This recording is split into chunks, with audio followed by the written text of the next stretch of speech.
Everyone won't like you. Just because a person doesn't like you doesn't mean that there's necessarily anything wrong with you. You could be the kindest, most giving person, and there'll still be a few people who say, oh, I can't stand them. They too nice. They're a pushover. So if every single person you ever encountered on this earth were to adore you, that would mean that you're not being true to your authentic self.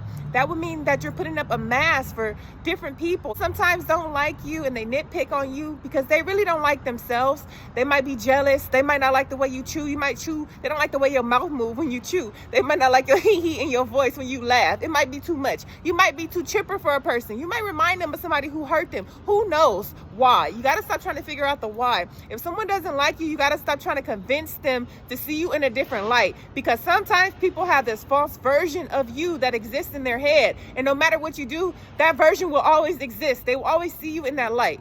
And it's kind of sad, especially when it's your family, your kin, the ones you think they're supposed to love me, they're supposed to be there for me and support me, but they don't. You can't be obsessed with that. You got to let it go.